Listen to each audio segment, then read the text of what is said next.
Activa audio. Hola, buenas tardes. ¿Cómo les va? Sí, parece que estoy en los vídeos. No sé. Ahí va a sacar. Gracias. Hola, sí. Bueno, si bien hoy está teniendo residentes, veo dos que no son residentes. Hola. Hola. Qué bien. Bueno, la idea de hablar hoy... Ustedes sí son residentes, son re jóvenes. Hablar de género y diversidad en atención en salud. Entiendo que las chicas le pasaron un pretest que todos contestaron, así que después vamos a charlar un ratito. Espero que la charla responda a alguna de estas preguntas. Bueno, mi nombre es Cecilia Russo, yo soy médica de planta del servicio de adolescencia y colaboró un montón la doctora Candela Setecase también en esta presentación, que hoy no puede estar porque está en el CESAC, espero que lo esté viendo de manera remota. Bueno, hablar un poco de sexualidad para empezar. La definición de sexualidad de la OMS lo define como un aspecto central del ser humano, a ver, que se desarrolla a lo largo de toda la vida y que no solo abarca el sexo, sino también las identidades de género, los roles de género.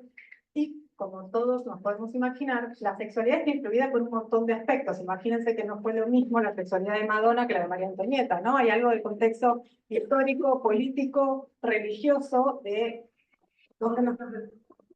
Hay algo abierto ahí, donde nos desenvolvemos las personas, que puede influir mucho en cómo nos sentimos con nuestra sexualidad. Digo, no es lo mismo ser una persona trans en Nueva York o en Buenos Aires que ser una persona trans en un pueblo alejado en el interior o en un país árabe, donde incluso pueden existir la pena de muerte por ser gay. ¿Sí? Entonces, mira, para esto les quería traer un video que por ahí explica mucho mejor que yo las cuestiones acerca de la sexualidad. Vamos a ver si se escucha bien. El ser humano es un ser sexual, es decir, nace con órgano sexual. Cada individuo vivimos esa condición de ser una persona sexuada de una forma particular. Y a ese hecho le llamamos sexualidad. Pero, ¿cuántas formas de sexualidad hay? Vamos a verlo. Para eso, déjame que te aclare 4 conceptos. Ya verás, me suenan todos seguro. Empecemos con el sexo biológico. El sexo biológico hace referencia a las diferencias biológicas existentes entre los hombres y las mujeres, los genitales, los cromosomas y las hormonas. Si tienes pene, testículos y tu cromosoma es XY, tu sexo biológico es hombre. Si tienes vulva, ovarios y tu cromosoma es XX, tu sexo biológico es mujer. Cuando naces, e incluso antes, se fijan en tu sexo biológico para decir si eres un hombre o una mujer. Y así eligen nombre. Siguiente concepto, identidad sexual. También se le llama identidad de género. Es sencillo. Es la respuesta a cómo te sientes tú, hombre o mujer. ¿Te sientes hombre? Tu identidad sexual es de hombre. ¿Te sientes mujer? Tu identidad sexual es de mujer. Es una vivencia subjetiva. Y fíjate, porque esta puede coincidir o no con el sexo biológico. ¿Qué significa esto? Pues que la mayoría de los hombres tienen pene, pero hay algunos que han nacido con vulva, los hombres transexuales, y que la mayoría de las mujeres tienen vulva, pero que algunas de ellas han nacido con pene, las mujeres transexuales. Por cierto, a las personas cuyo sexo biológico e identidad sexual son coincidentes se les conoce como bisexuales. Ahora ya lo sabes. Vale. Seguimos con la orientación del deseo o la orientación sexual, que esto no suele estar más claro. La orientación sexual está relacionada con tu preferencia sexual, es decir, con el sexo en el cual te sientes atraído emocional, sexual y afectivamente. Si te gustan las personas del otro sexo, eres heterosexual. Si te sientes atraído o atraída por personas del mismo sexo, eres homosexual. Esto es fácil, ¿no? Por último, te explico qué es la expresión del género. A ver, la sociedad manda que te comportes de una forma determinada por el hecho de ser tu hombre o mujer. La forma de gesticular, de vestir, tus acciones son diferentes para el género femenino y el masculino. Y así, tu expresión de género es masculino si, por ejemplo, te gusta el fútbol, te interesan los coches y te gesticulas de forma brusca. La expresión de género es la femenina si, por ejemplo, llevas el pelo largo, vistes falda, te gusta maquillarte y te interesa la danza. Es el rosa para las chicas y el azul para los chicos que te marcan desde que naces. Y ahora, atención. Mira cuántas combinaciones posibles existen con estas 4 categorías. Puede ser un hombre con pene heterosexual y femenino, o un hombre con pene masculino y homosexual, o puede ser una mujer transexual, femenina y lesbiana, O puede ser una mujer con vulva masculina y heterosexual. Y así todas las combinaciones posibles. Bueno, a ver, a estas alturas, igual te has dado cuenta de que faltan cosas. Eso de la complejidad de la que te he hablado, todo lo expuesto hasta ahora es un tanto simple y que hay realidades que no he reflejado en la explicación. Y es así, porque lo que te he contado es el llamado sistema sexual binario. Dos realidades con categoría. Y como verás, la naturaleza humana es más diversa aún y por tanto más guay. Así que atención, que lo que te empiezo a contar ahora descubre la verdadera diversidad. ¿Te acuerdas del sexo biológico? Hombres con pene, testículos y XY. Y mujeres con vagina, ovarios y XX. Pues bien, igual no lo sabías, pero existen muchas personas que nacen con una anatomía sexual y reproductiva que no encajan con esta noción binaria. Algunos y algunas tienen una combinación de ambos tipos de genitales, con genitales que parecen ser masculinos y femeninos al mismo tiempo, o no de todo masculinos ni femeninos. O personas que tienen cromosomas XXY o que tienen cromosomas X0. A todas estas personas se les engloba dentro del nombre de intersexuales. Ya ves, el sexo biológico es más variado de lo que igual te pensabas. ¿Y la identidad sexual? Yo me puedo sentir mujer o hombre. Pero atención, porque existen otras formas de sentir tu propia identidad. Lo de ahora puede que todavía te suene a nuevo, pero quiero que sepas que mucha gente no se posiciona o como mujer o como hombre. A ver, te explico. Algunas personas se sienten hombres y mujeres a la vez. Son las personas bigénero. Otros se sienten solo parcialmente hombre o mujer. Son los llamados de bigéneros. Y algunas no se sienten ni mujeres ni hombres. Se les conoce como agéneros. Los llamados géneros fluidos se sienten temporalmente hombres y temporalmente mujeres. Y algunos no se definen como hombres, ni como mujer, ni como género. Son personas del tercer sexo. Te he dicho que podía sorprenderte, ya que son realidades poco visibilizadas aún. Pero fíjate que no importa tanto la etiqueta, sino el hecho de que la identidad sexual va más allá de la de hombre y mujer, creándose una dimensión mucho más amplia y diversa. La dimensionalidad de la orientación sexual la conoces seguro. Puedes sentirte atraído por los hombres o por las mujeres, pero también puedes sentir atracción por personas de los dos sexos. Y puede que sea en diferente intensidad hacia un sexo u otro. E incluso a lo largo de tu ciclo de vida, la intensidad por la que sientes atracción por un sexo u otro varíe. Eso es la bisexualidad en toda su dimensionalidad, pero hay que ir más allá, porque pueden gustarte las personas independientemente de su sexo y género. A esto se le llama pansexualidad. O incluso no sentirte atraído por ningún sexo, la asexualidad. Por cierto, eso no quiere decir que no puedas sentir amor, ¿eh? Pues bien, por todo ello se crea una especie de triángulo de la orientación sexual donde todas las opciones son posibles. ¿Dónde te sitúas tú? Y por último, vuelvo con la expresión del género. El abanico es muy amplio. Es una obviedad decir que no existen personas únicamente femeninas o masculinas. La mayoría tenemos gustos, intereses, actitudes y formas de vestir femeninos y masculinos en diferente intensidad. A mí, por ejemplo, me gusta pintarme las uñas. Y así, si ser femenino o masculino es el todo de una dimensión, en el punto medio se encuentra el género andrógino, personas que no puedes catalogar como femeninas o masculinas porque tienen rasgos de ambos géneros de manera equilibrada. Y esto es todo. Bueno, no, porque ahora, para que entiendas la verdadera complejidad sexual, toca combinarlo todo.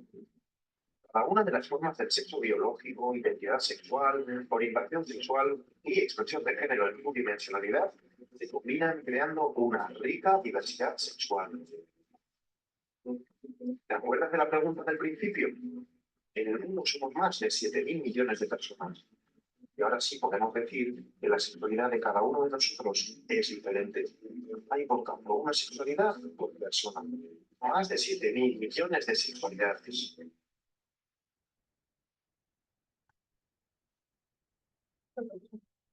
Bueno, creo que él lo explica mejor que yo y la idea es entender que la sexualidad es un concepto absolutamente individual y como cada uno vive la sexualidad y todas las dimensiones de la sexualidad son individuales. Entonces, esto nos lleva a preguntarnos, o estamos, por ahí, yo que soy más vieja, criados en el mundo binario de hombre-mujer y estamos atravesando una etapa donde la cuestión por lo menos se expresa más compleja, y si estamos todos acá es porque probablemente alguno de nosotros haya tenido algún acercamiento con un paciente cuyo género percibido no correspondía con el género de nacimiento. No sé si a alguno les ha tocado en el hospital. ¿Cómo hago para hacerlo aquí? Quiero pasar la Entonces, creo que el punto fundamental es que cuando uno habla de identidad de género, no la podemos asumir por ver una persona llegar, sino que tenemos que preguntar. Y lo mismo acerca de la sexualidad. Lo que tenemos que intentar hoy es repensarnos cómo nos dirigimos hacia la otra persona, y si la identidad es una sensación personal y única, lo tenemos que preguntar. Y por lo menos ya con que se lleven eso, ya es un montón. No asumir ni el género ni la sexualidad de una persona solo por cómo aparece o no, cómo viene vestida o cómo llega. No sé si les quedó esto de la identidad de género. La identidad de género, esta sensación personal y única de cómo uno vive su sexualidad, solo puedo yo saberla si la pregunto, no hay otra manera de saberlo, ¿sí? La orientación sexual lo mismo, la expresión de género lo mismo. Yo le puedo preguntar cómo querés que te llamen, con qué pronombre querés que te llamen y cómo te llamás. Simplemente, tampoco tiene que ser una pregunta tan difícil. Entonces, ¿por qué tenemos estas preguntas o esta mirada? Porque nosotros tenemos que pensar nuestras prácticas en salud. ¿Por qué? Porque hay un montón de cosas que dejé afuera, pero como para que ustedes tengan en cuenta, la expectativa de vida de las personas trans o de las mujeres trans en Argentina llega cerca de los 40 años, cuando las mujeres cisgénero viven hasta los 80. Entonces, hay algo en el medio que es la no posibilidad de acceso a la salud. Entonces, si nosotros no cambiamos la mirada, vamos a dejar afuera o sin atender a un montón de gente. Bueno, entonces, esto lo explica mejor este video que les quiero mostrar. Este video lo hicieron hace ya bastantes años, debe tener 20 años por lo menos, se llama Ovejas Negras, y no sé, no, 15, pero por lo menos es un video que hizo la Asociación Uruguaya acerca de la atención en diversidad. Y vamos a ver nada más que 2 consultas, hay más. Yo después les voy a compartir los videos para que los miren y los tengan, porque la verdad que yo cada vez que los miro encuentro cosas distintas sobre qué distinto es lo que encuentra un médico en una consulta según cómo aborda ese paciente.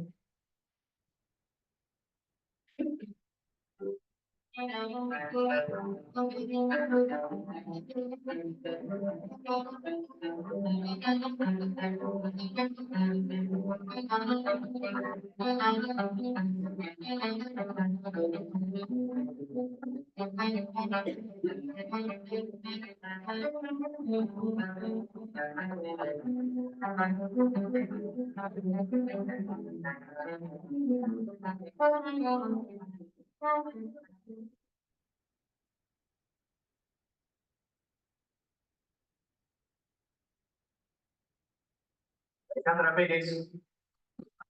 Buenas tardes. ¿Era? 32 años. Bien. ¿Qué motivo consultaste, Alejandra? Vengo a pedir paga. Bien. ¿Estás en pareja actualmente? Sí.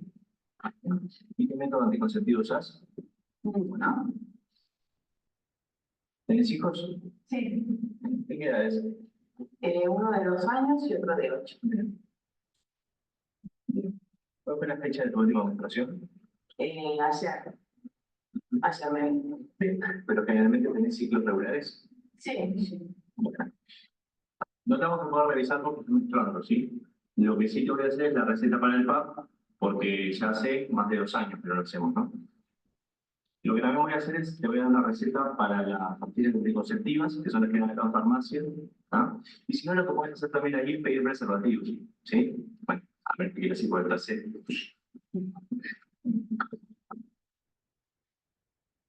Gracias, doctor.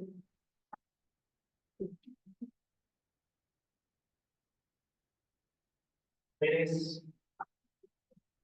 Primero, buenas tardes. ¿Tu nombre?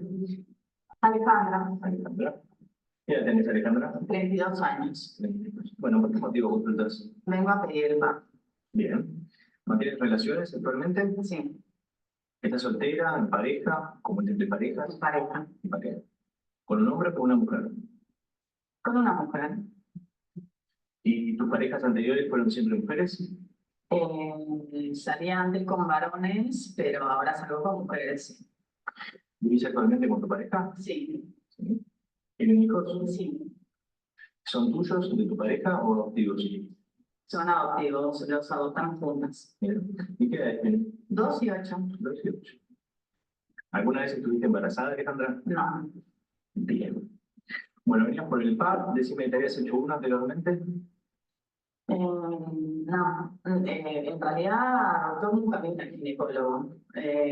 La cuestión es que me llaman 3 veces que me hago el carnet de salud porque se me vence cada 6 meses.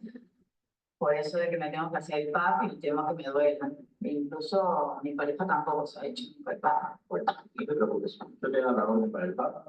Es una técnica sencilla que no duele, ¿sí? Son unos segundos y es una manera que tenemos para ver si tenés alguna infección o si está todo bien, ¿no? Es importante para prevenir cáncer de cuello de útero. Decime, ¿cuál fue la fecha de tu última menstruación? Y hace 10 días. Bueno, de hecho, yo iba a decir que estaba menstruando en estos momentos porque me aterra el tema de la realización. ¿Sabes que es importante evitarse el PAP? ¿No? Es una manera, nosotros tenemos de detectar lesiones premalignas o malignas del cuello de uterino, ¿tá? Que generalmente vienen por una infección después de HPV, que también es una enfermedad de transmisión sexual. ¿Tá? Yo te voy a dar lo que es la receta para el PAP y también te voy a dar un folleto, ¿tá? Que explica cómo hacer una barrera de látex y tiene otros consejos para mantener el sexo seguro entre mujeres. ¿Tá? Servite. Bueno, gracias. Por favor, que tengas buen día.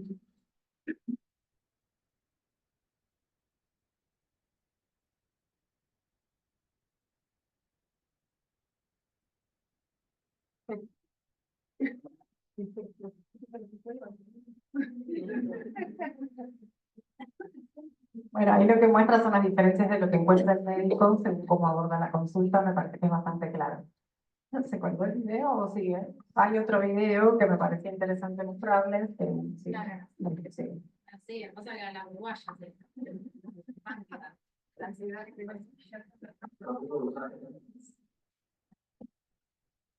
Hola.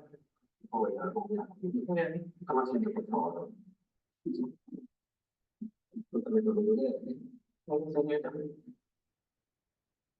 ¿Viste solo? No, vine con mi madre, pero le pedí que me esperara afuera. Estudiar, trabajar. No, no trabajo, estoy aquí en producción. ¿Y qué tal para el Bien. Bueno, ¿por qué consultas? Bueno, nada, le dije a mi madre que tuve relaciones y me trajo hasta acá. Dice que tengo que informarme para prevenir enfermedades. Sí, mira, esto es así. Tienes enfermedades que transmiten por la sangre, enfermedades que transmiten por el semen, enfermedades que transmiten por los fluidos familiares. Estas enfermedades se contagian por las relaciones sexuales sin protección. Por eso se llaman infecciones de transmisión sexual. Y no sé si yo tengo una de esas enfermedades o si la persona con la que yo le bien. No es un folleto donde muestra algunas de las manifestaciones que puedes tener y algunas de esas enfermedades. Por ejemplo, picazón, secreción por el pene, ardor en el dolor. El HIV no da manifestaciones y las da la muy tardío. La única forma de detectarlo es a través de exámenes de sangre. Por eso siempre es importante usar preservativo. Bien. Ahora, si la chica con la que salís tiene alguna de estas enfermedades que siguen síntomas, puede ver en ella secreción, picazón, inclusive hasta dolor. Bueno. ¿Entonces alguna pregunta más? No, creo que no. Cualquier cosa vengo otro día. Claro, puedes venir con la familia y traer ya a tu novia y ya de paso hacer mi prevención de embarazo. Claro.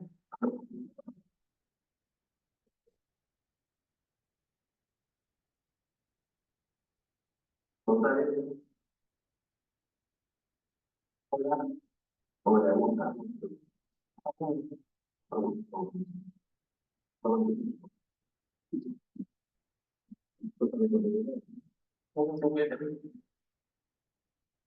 ¿Viste solo?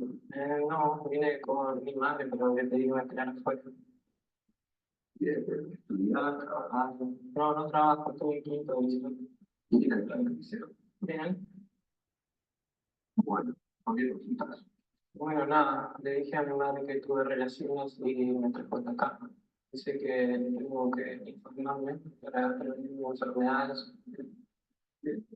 a veces la gente como varones, como mujeres, Un varón que conocí en el liceo.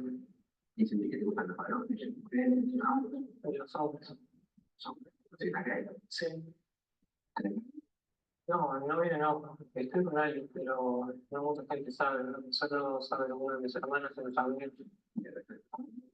No, todavía no lo entendí.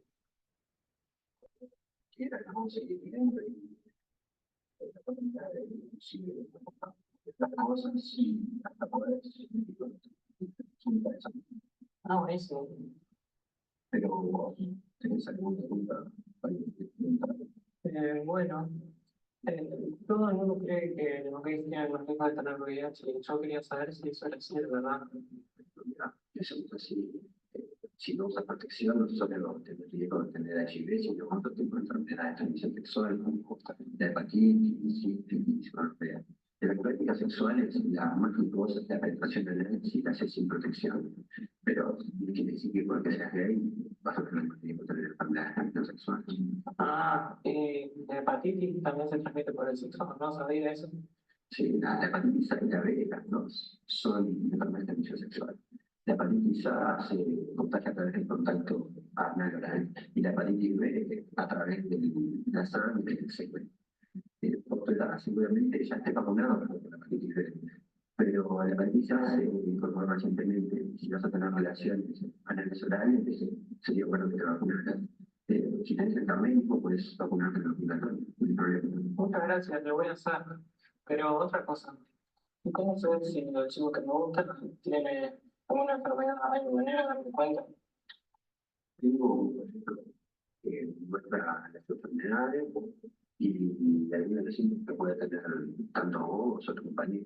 Eso sería, eh, puedes tener picazón, puedes tener envejecimiento de la piel, varios síntomas, ardor, pero el HIV no da manifestaciones a no ser que sea muy terapéutico. Claro. Por eso es importante que se detecte a través del examen de sangre. Ay, También aquí cuenta cómo tener sexo seguro entre varones. bueno, muchas gracias. Dale, ¿no?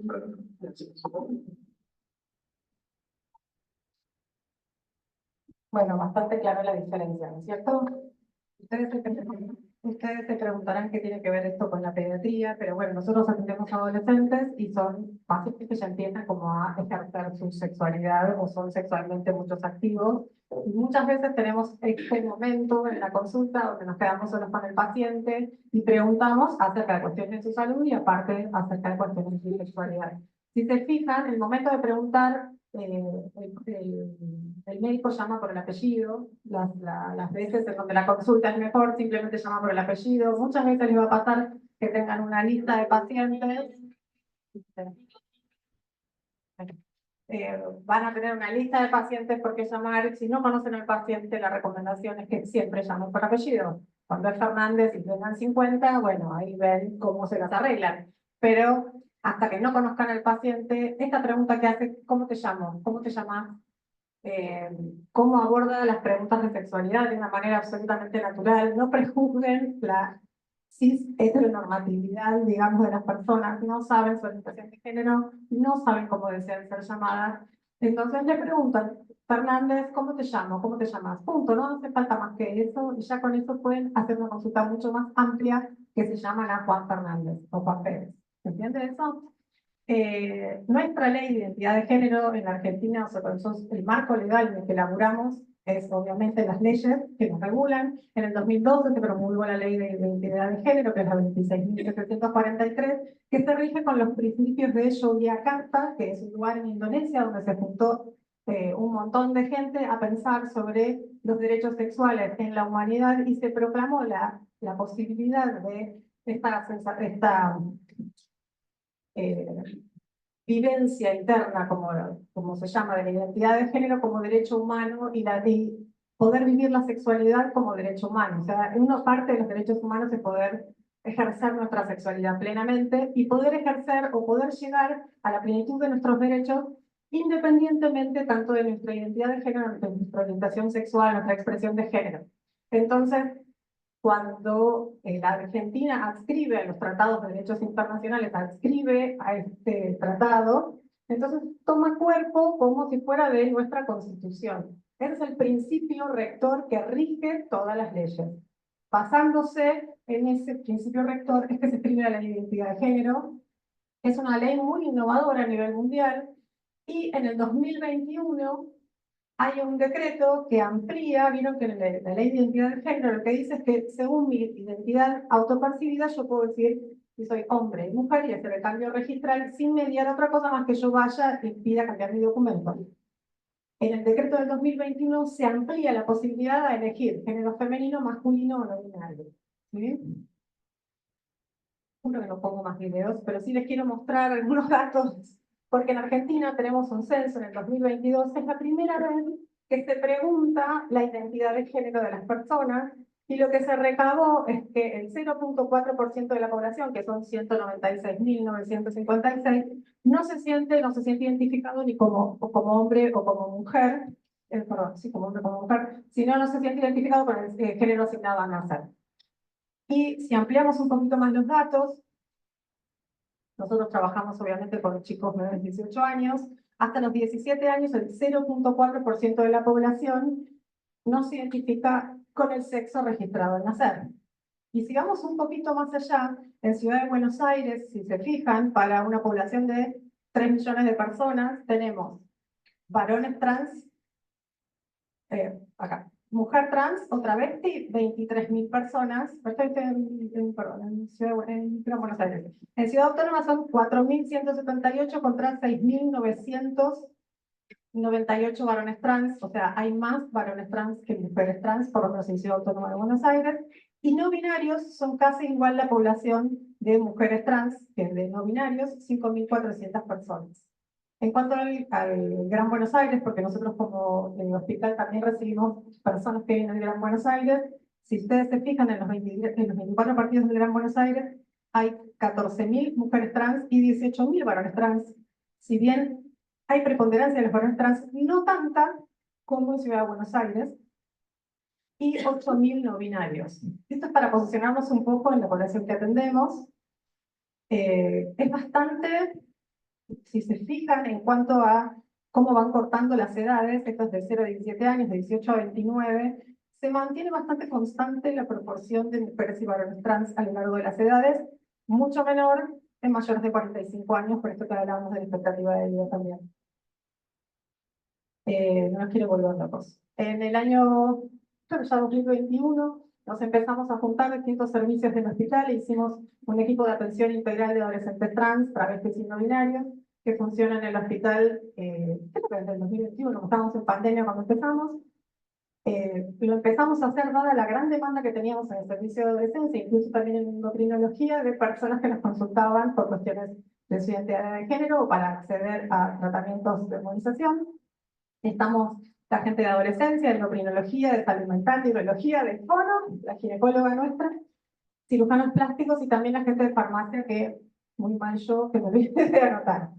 El objetivo siempre es garantizar la atención integral y un poco esto que les hablaba, no dejar afuera personas que tengan necesidades de salud por cuestiones de discriminación o no poder dar acceso a los requerimientos de estas personas.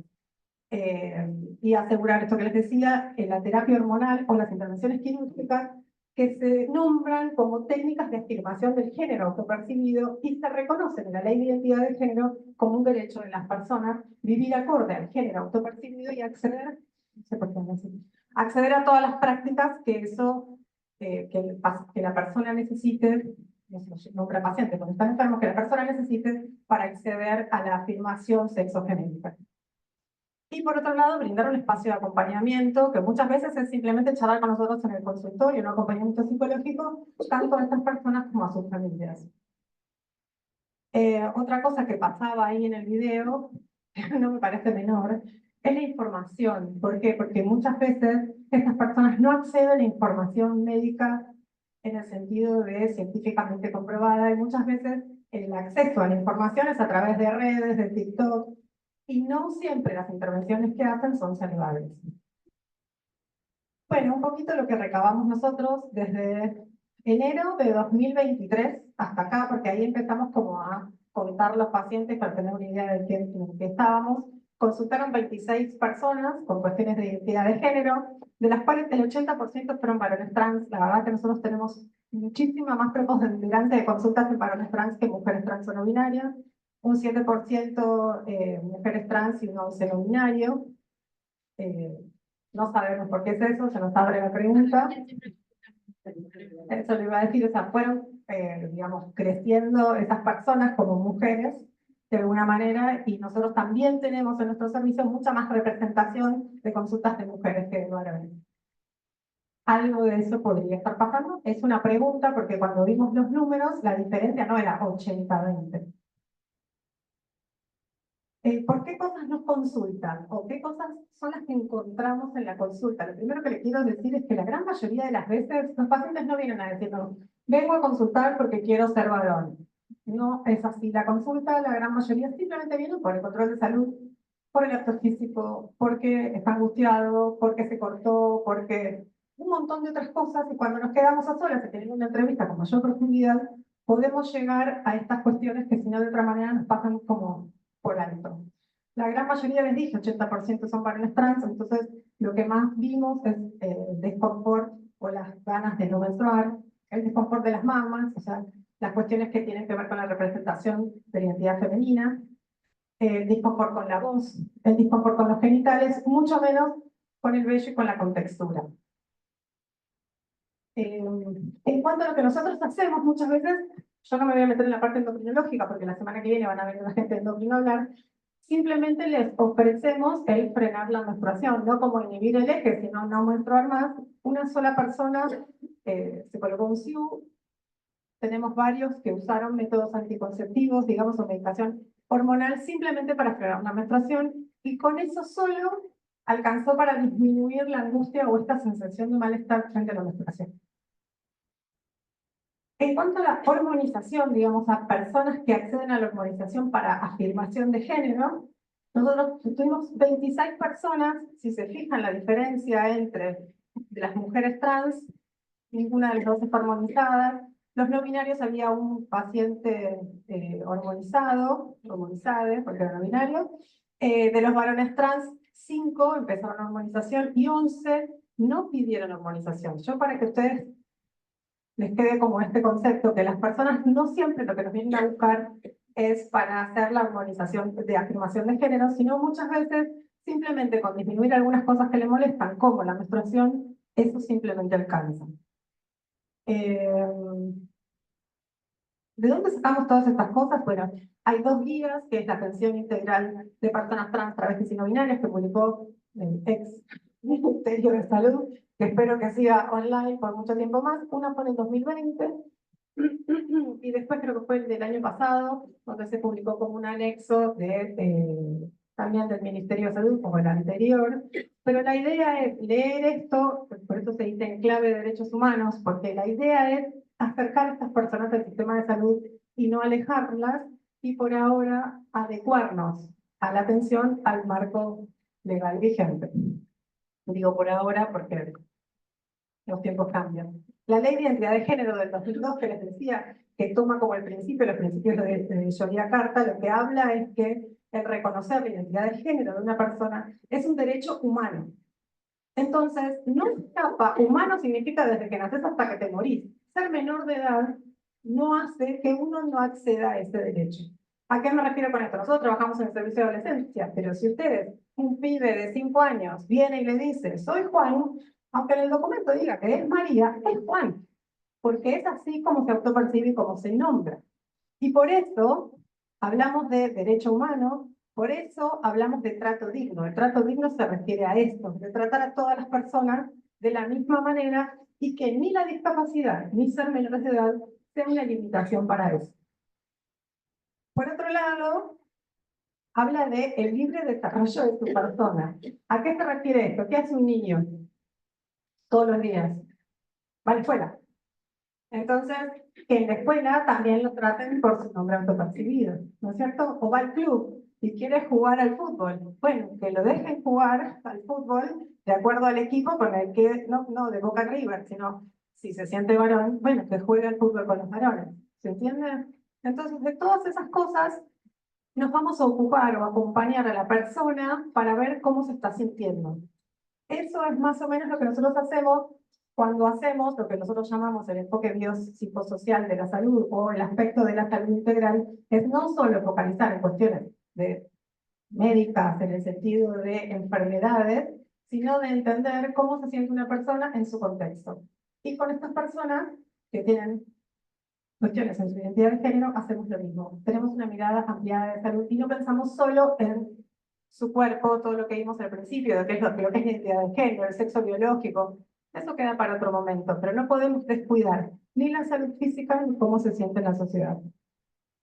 Bueno, no quiero extenderme un montón, pero la idea o la filosofía de la ley es justamente desjudicializar, o sea, que no sea necesario que alguien haga una presentación judicial para que se le reconozca su identidad de género y despatologizar que una persona que no se siente de su género asignado al nacer no necesita un tratamiento curativo psicológico o un hormonal, no sé si alguien vio, ¿no? Testosterona, que es una obra de teatro que está dando vueltas ahora, que es un varón homosexual criado en un pueblo, al que un señor, un médico, le dice al padre, tranquilo, yo te voy a hacer un tratamiento hormonal y te lo saco bien el pibe.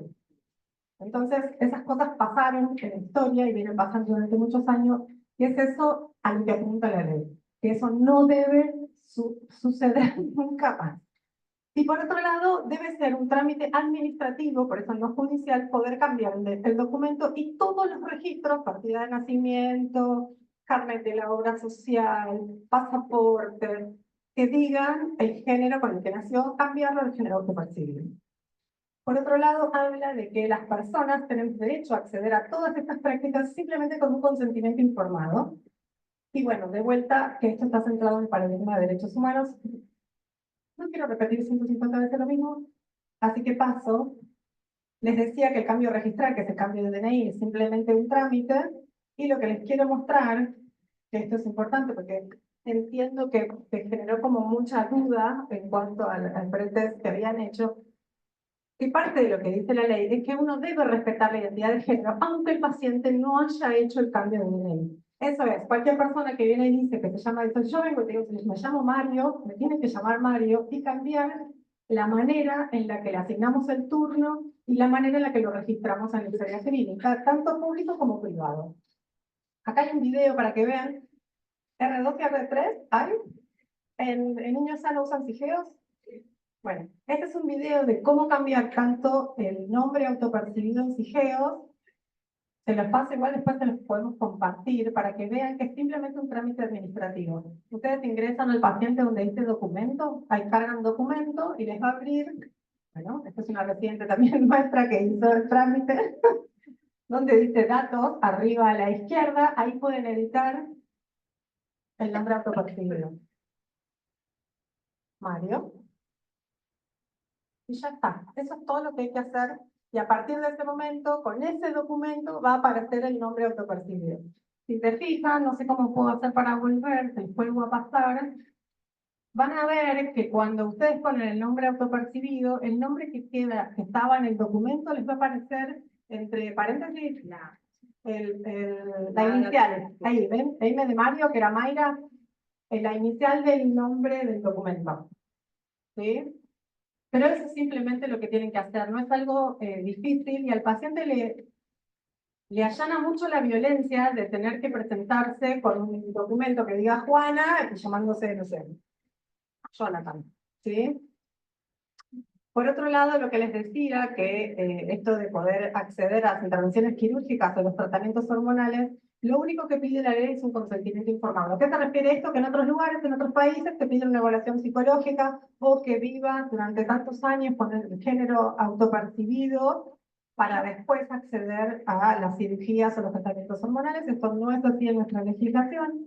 Y les recuerdo, que lo puse acá como un poco más grande, que si bien esta ley es del 2012, hubo en la Argentina en el 2015 la modificación del Código Civil. El Código Civil es lo que rige toda nuestra vida civil, no la ley penal, digamos, y lo que nos dice qué alcances y qué derechos tenemos las personas. Para el Código Civil, la niñez es hasta los 13 años. ¿Qué significa esto? Que nosotros podemos decidir sobre nuestra salud, pero necesitamos que alguien nos acompañe que es un adulto que puede no ser el padre, adulto referente o acompañante. Entonces, en ese caso, en cuestiones legales, como por ejemplo acceder al tratamiento de hormonización, el paciente tiene que estar de acuerdo, siempre, y firma el consentimiento el padre.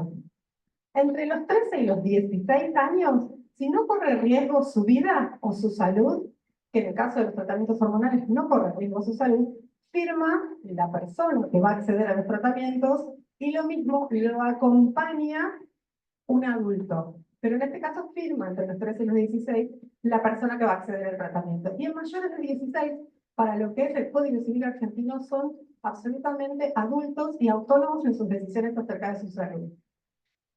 Y hay algo que son el principio de interés superior del niño, que puede pasar que haya dos padres que no estén de acuerdo. Nosotros siempre tenemos que intentar que la persona, la beneficiaria de ese acceso, sea la que tenga voz en esa decisión. ¿Se entiende la diferencia? O sea, que no quede un pibe rehén de desacuerdos entre los padres. Si no se entiende, vuelvo, porque eso sí. Sí, entre los 13 y los 16 que eran los padres. Lo que preguntan es, entre los 13 y los 16, ¿algún padre debe firmar? Puede ser un padre o un adulto referente. Por ejemplo, un pibe que vive con la abuela, con la tía, por más que no sea la tutora legal, si es adulto referente, puede firmarlo su adulto referente. ¿Sí? Bueno, esto es lo que les estaba contando del adulto referente.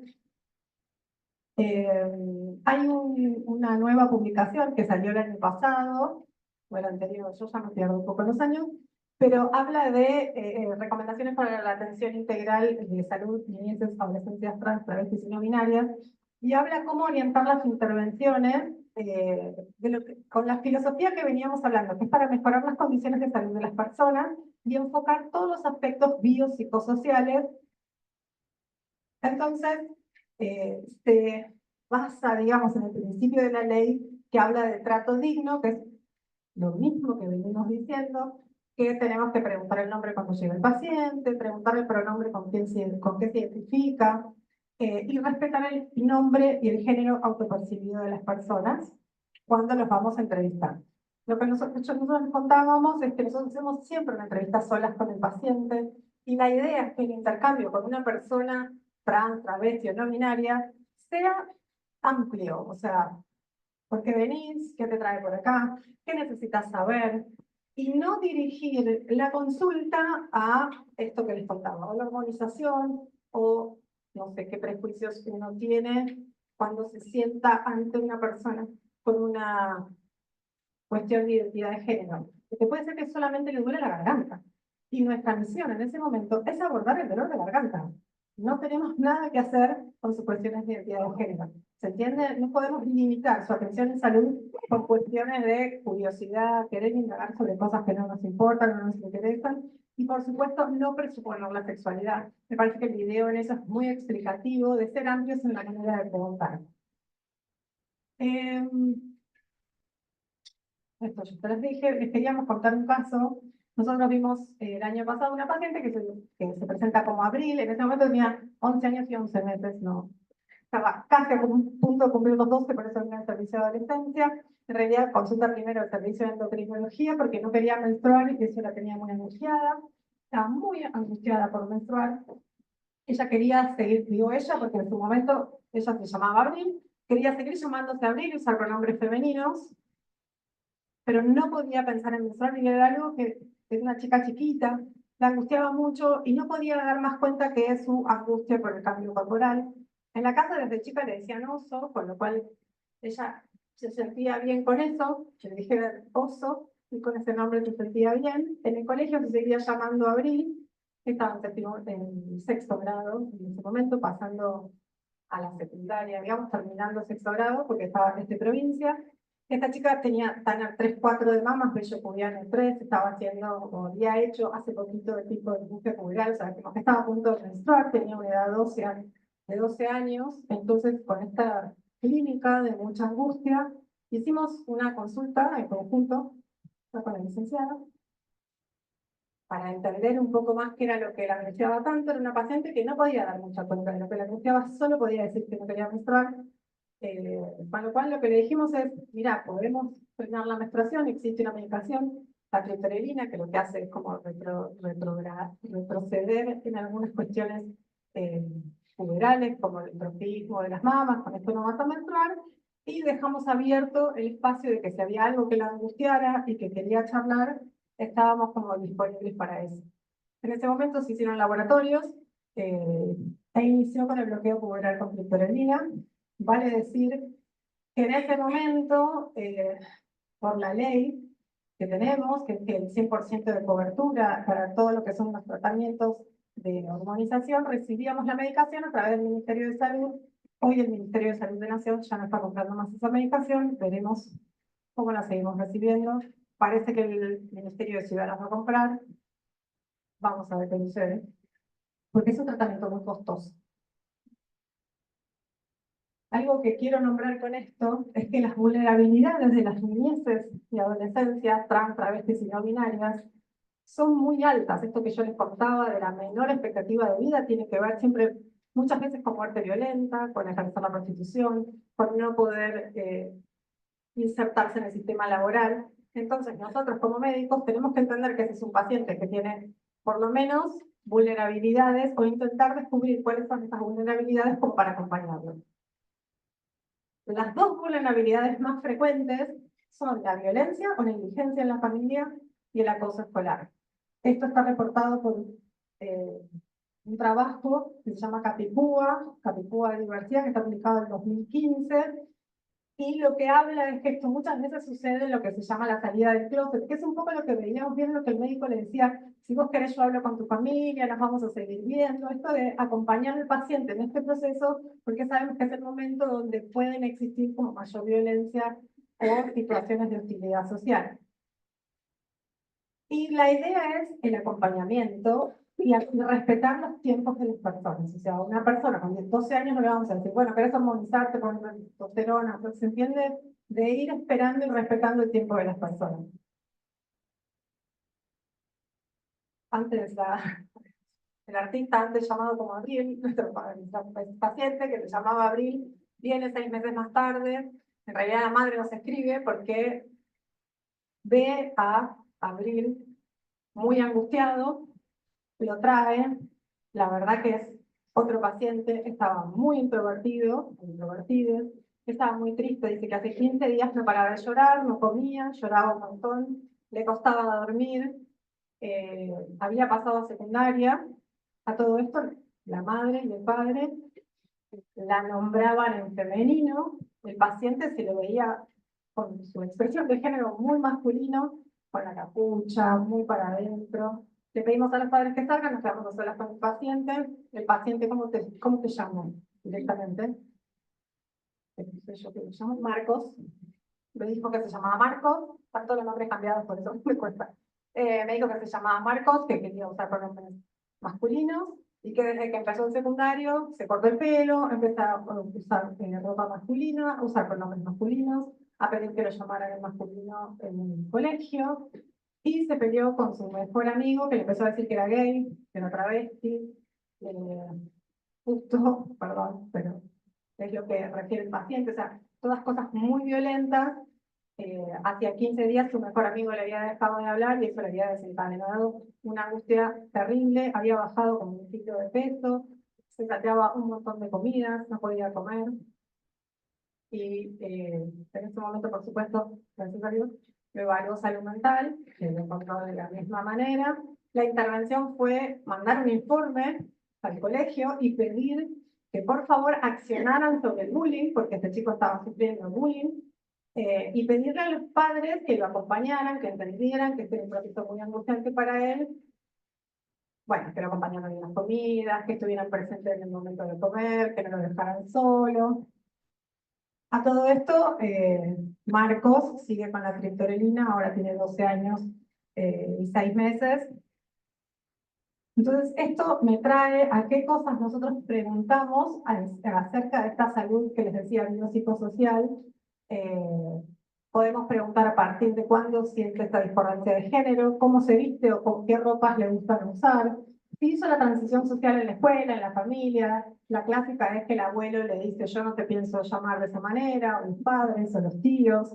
Se hizo esa transición social con los amigos. Muchas veces en la familia lo siguen nombrando con su nombre anterior, y en el colegio, con sus amigos, todos los nombran con su género y su nombre autopercibido. Y si tiene amigos, si tiene red, digamos, cómo está con la escolaridad, si los pares están bien, si puede hacer esto que yo les decía, deporte, porque muchas veces los pibes quieren jugar al fútbol y no los dejan, cómo se está alimentando, coinciden mucho, hay mucha mayor incidencia de trastornos de la conducta alimentaria en pacientes con cuestiones de discordancia con su género, así que es otra de las cosas a preguntar, y otras son las técnicas de trucaje, porque muchas veces hacen cosas que pueden lastimarlos, como por ejemplo el uso de cintas en vez de binders.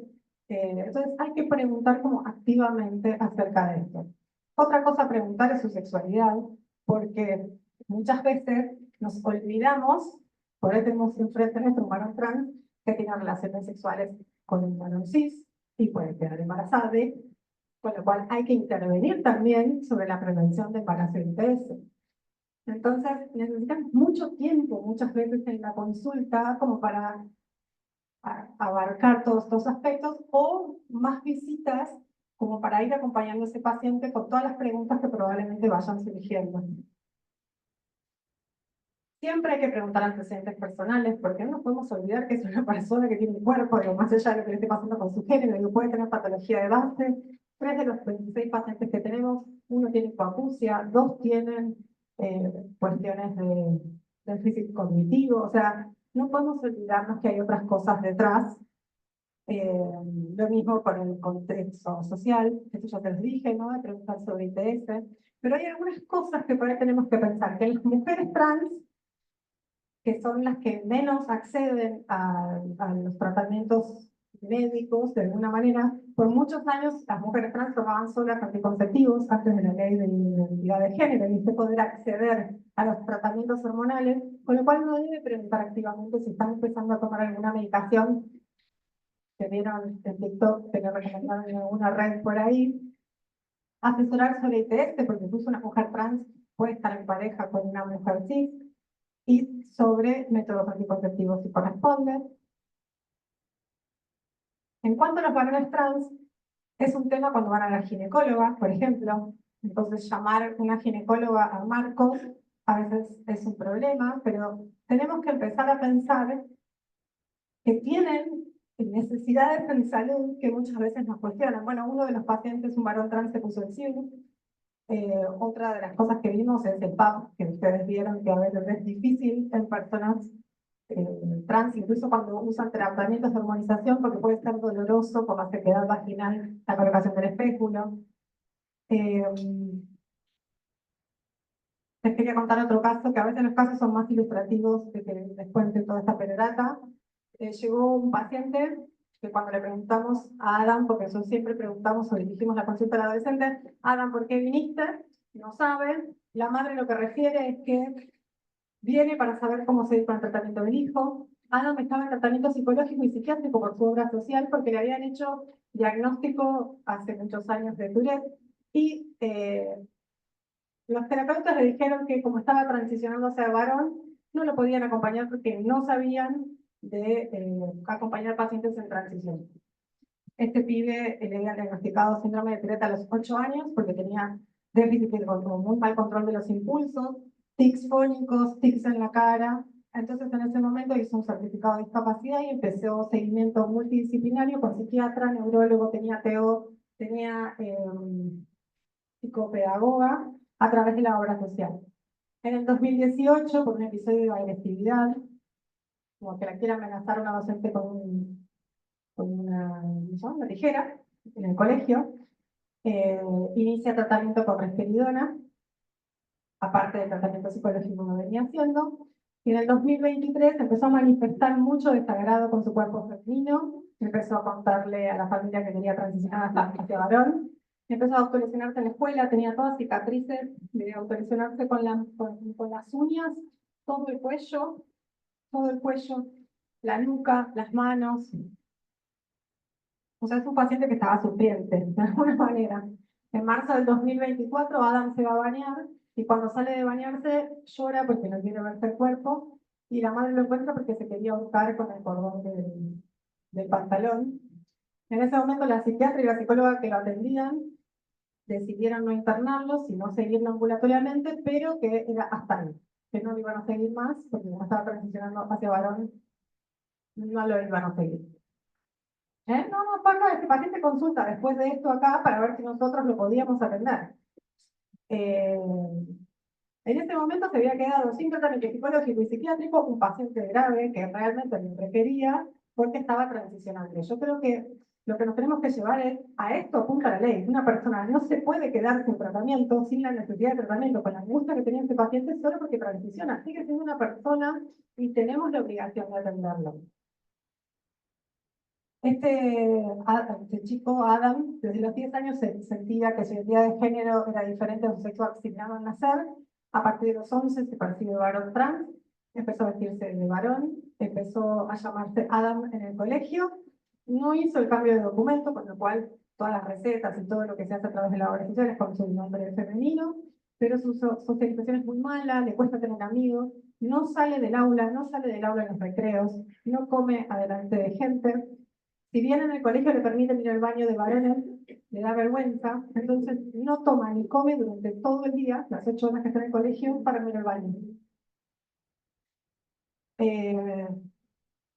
Bueno, y obviamente le molestaba mucho menstruar y que aceptó usar medicación para no menstruar porque imagínense que no ir al baño en todo el día se acentuaba mucho más como esa molestia o ese disconfort los días que estaba menstruando. Esto viene a cuento de esta viñeta del sufrimiento que muchas veces sucede más allá de sus problemas previos, preexistentes, el sufrimiento o la energía psíquica que usan estos pacientes para adaptarse a todas estas cosas. Entonces lo que pensamos es que nosotros, como equipo de salud, no tenemos que ser los que discriminen, sino que tenemos que intentar allanar el camino para el acceso a la salud. Bueno, porque se mueren antes por no poder consultar.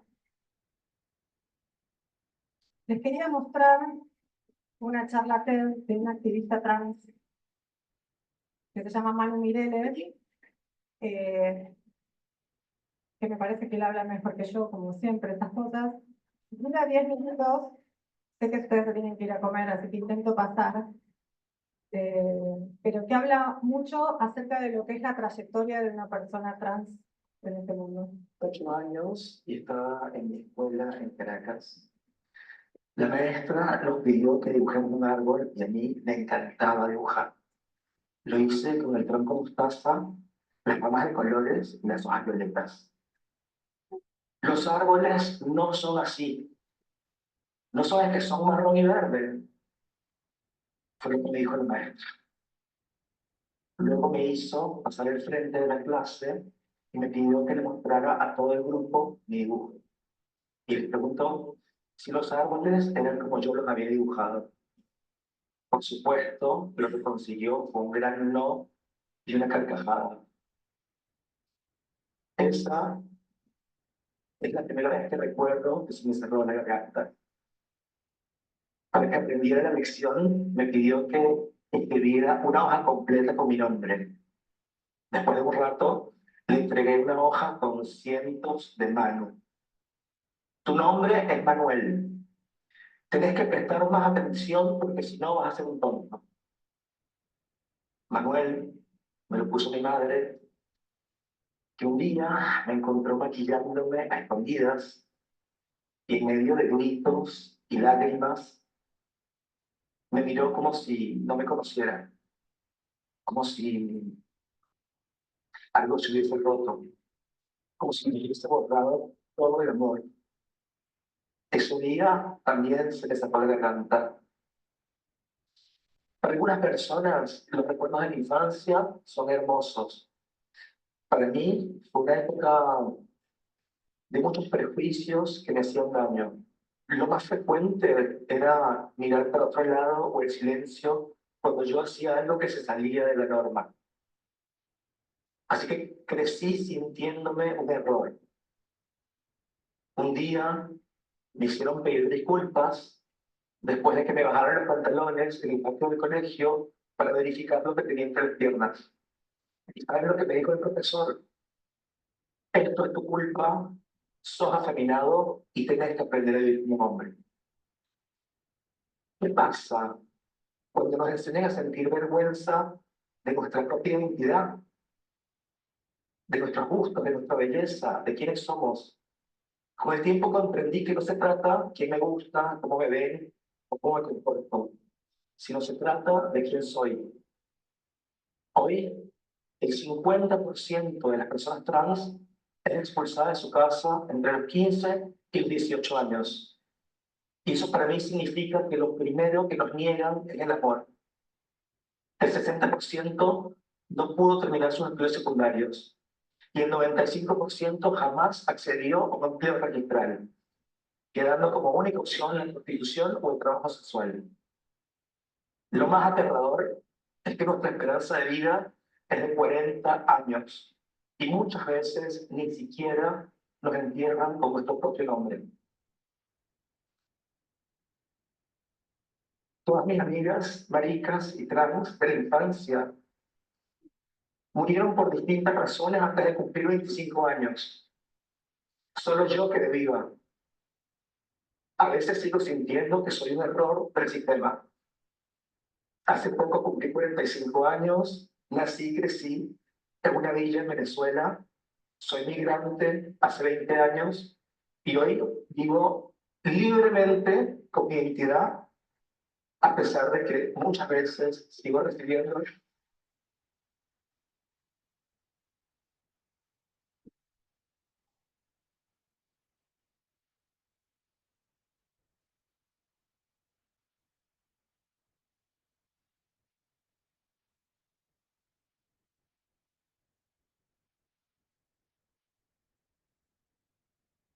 Vivo mi identidad libremente, a pesar de que muchas veces hoy sigo recibiendo un montón de violencia en la calle.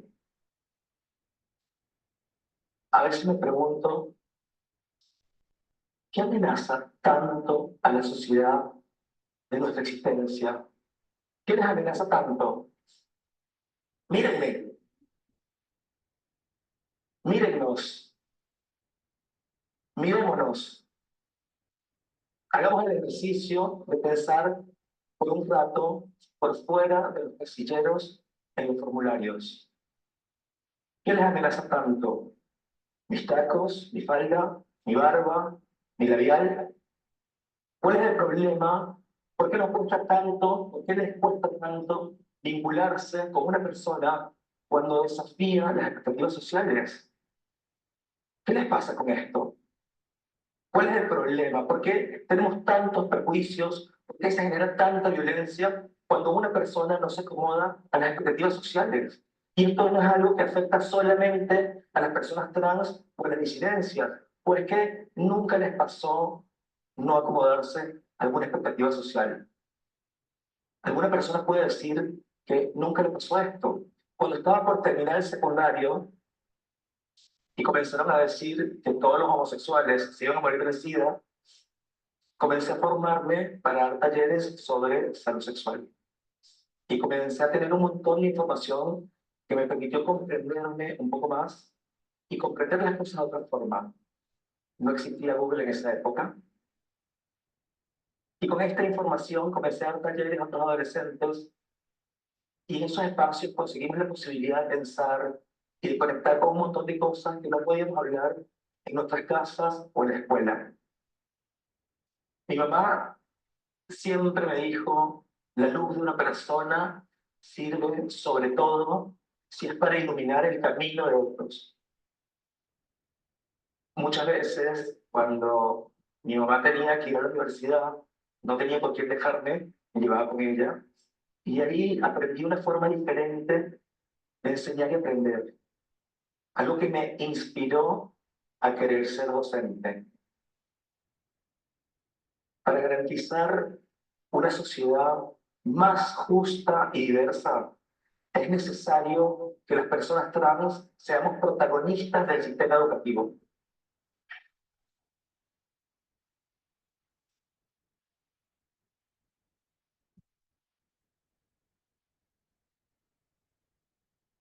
Por eso, en el año 2011, creamos la Mocha Celis, el primer bachillerato popular travesti, trans y no binario del mundo.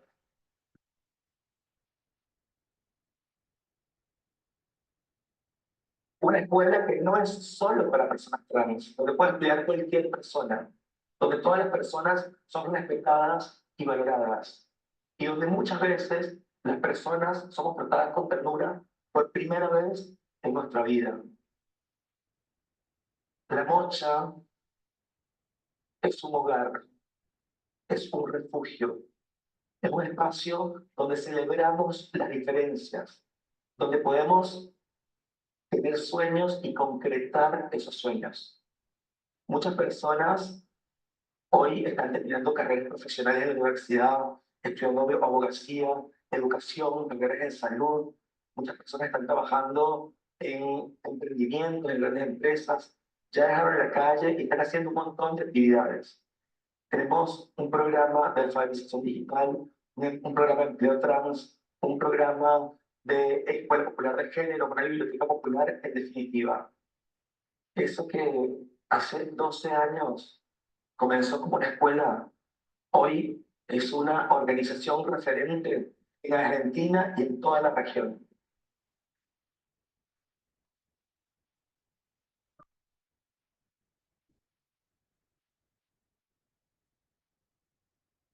Yo les confieso que es algo que no soñamos que podía pasar. Una cosa que nos ha interesado mucho es poder producir conocimiento con perspectiva de género y diversidad, para repensar las políticas públicas, repensar el marco normativo, repensar el sistema de justicia. La Mocha hoy también trabaja con un montón de organismos de cooperación internacional, como el Sistema de Naciones Unidas. Hemos ganado varios premios por derechos humanos, por nuestro trabajo en derechos humanos. Porque es que no se trata solo de los derechos de las personas trans, se trata de profundizar y garantizar la democracia para todas las personas.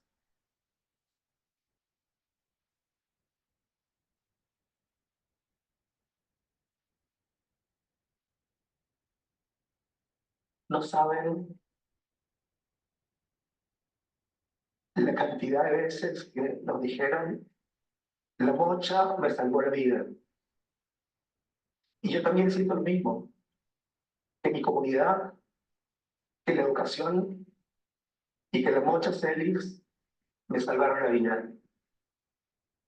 La Mocha es una carta de amor para nuestra comunidad, que nos da seguramente lo que más necesitamos, que es esperanza. Soy parte de la Mocha Celis porque creo que la educación es una aliada para responder con ternura ante tanta violencia. Y porque quiero que todas las personas trans podamos pintar árboles de todos los colores, que podamos respirar profundo y que no se nos cierre la garganta. Muchísimas gracias.